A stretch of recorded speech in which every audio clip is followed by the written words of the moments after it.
Hi everyone. నేను 10థ్‌లో ఉన్నప్పుడు హిందీలో టాప్. నా ఫ్రెండ్ అయితే మ్యాథ్స్‌లో టాప్. ఇద్దరం కూడా పబ్లిక్ ఎగ్జామ్‌లో ఒక ఒప్పందం చేసుకున్నాం. ఎందుకంటే మా ఇద్దరి నంబర్స్ కూడా పక్కపక్కన రావడంతోటి మేము అనుకున్నాము, నా హిందీ పేపర్ ఆన్సర్ అంతా నీకు చూపించేస్తాను, నువ్వు మ్యాథ్స్ ఆన్సర్స్ అని నాకు చూపించే అని ఇద్దరం అనుకున్నాము.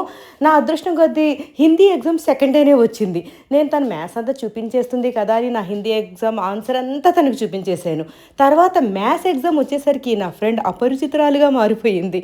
అలా మారిపోవడంతో నా వంక కూడా చూడకుండా నాకు ఒక్క ఆన్సర్ కూడా చూపించలేదు. దాని ఫలితంగా నేను మ్యాథ్స్ అయితే ఫెయిల్ అయిపోయాను 10థ్‌లో. మళ్ళీ 3 మంత్స్ తర్వాత మళ్ళీ ప్రిపేర్ అయ్యి రాసాను. కానీ మళ్ళీ కూడా ఫెయిల్ అవ్వడంతోటి అప్పుడు అనుకున్నాను, నా ఫ్రెండ్‌ది తప్పు కాదు, మనం కష్టపడి ఏదైనా సాధించాలి గానీ ఒకళ్ళ మీద నింద వేయకూడదు అని అప్పుడు అనిపించింది. మూడోసారి కష్టపడి చదివి మంచిగా రాసేసి మ్యాథ్స్ అయితే పాస్ అయిపోయాను. అలా 10థ్ ఎగ్జామ్ నేను 3 టైమ్స్ అని రాసాను. మ్యాథ్స్ ఎగ్జామ్ అయితే అలా నేను రాసి చాలా హ్యాపీగా నేను పాస్ అయినప్పుడు ఎంత హ్యాపీ అయ్యానంటే, ఆహా! ఇదే పని నేను ముందు చేసుంటే ఇంత హ్యాపీనెస్ వచ్చేది గదా! ఎందుకు ఇలా ఒకళ్ళని బ్లేమ్ చేయడం అనుకున్నాను.